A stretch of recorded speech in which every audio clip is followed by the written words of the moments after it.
ADC নির্বাচনের ফল প্রকাশের পর ত্রিপুরা জুড়ে বাড়ছে রাজনৈতিক উত্তেজনা। বিজেপির অভিযোগ, ক্ষমতায় আসা তীব্রমাত্রা দলের একাংশ তাদের কর্মীদের উপর হামলা চালাচ্ছে। বিভিন্ন এলাকায় বাড়িঘর ভাঙচুর, অগ্নিসংযোগ ও বাজার বন্ধ করে দেওয়ার মতো ঘটনার খবর মিলেছে। বিশেষ করে সাবরুমের শিলাছড়ি মনোমনকুল কেন্দ্রে পরিস্থিতি বেশি উত্তপ্ত। এর মধ্যে ক্ষতিগ্রস্ত এলাকা পরিদর্শনে যান মুখ্যমন্ত্রী ডক্টর মানিক সাহা। তিনি শান্তি বজায় রাখার আহ্বান জানিয়ে বলেন, দোষীদের বিরুদ্ধে আইনানুগ ব্যবস্থা নেওয়া হবে।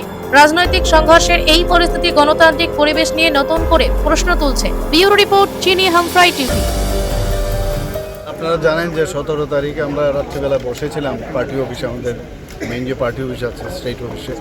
সেখানে আমরা বসার পর আমরা বিভিন্ন স্থানে আমাদের যারা লিডার্স আছে, মিনিস্টাররা আছেন, তাদের এক একটা টলি বানিয়েছিলাম যে সাউথে কে কে যাবে, কুমতিতে কে কে যাবে, ওয়েস্টে কে কে যাবে। তো সেইভাবে ওনারা কাজ করেছেন। আমার যেহেতু 18 তারিখ আমার ওয়েস্ট বেঙ্গলে আমার প্রচার যেতেই হবে ওখান থেকে, দিল্লি থেকে বললো। তো আমি ওখান থেকে মনিটরিং করছিলাম কোথায় কে যাচ্ছে, এবং ওনারা এসছেনও বিভিন্ন জায়গায়।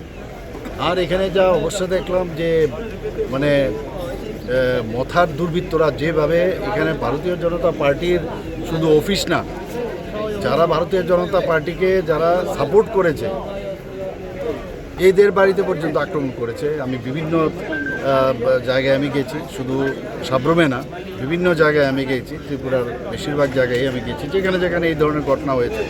আর এগুলো নিয়ে আমরা এখন পুলিশ আধিকারিক এবং আমি ডিজি সাহেবকে নিয়ে এসেছি, চিফ সেক্রেটারি সাহেবকেও নিয়ে এসেছি, অন্যান্য আধিকারিকদের নিয়ে এসেছি। আমি আবারও বলছি, বারবার একই কথা আমি বলতে চাই না, অ্যাকশন ইজ বেটার দেন ওয়ার্ডস। অ্যাকশনে দেখাবো আমরা কি করা যায়, আইনের শাসন আমরা প্রতিষ্ঠিত করবো এখানে। এইভাবে একটা রাজনীতির নাম দিয়ে যেভাবে ওরা এখানে দাঙ্গা লাগানোর চেষ্টা করছে, এটা কোনো অবস্থায় এটা হতে দেবো, পরিষ্কার।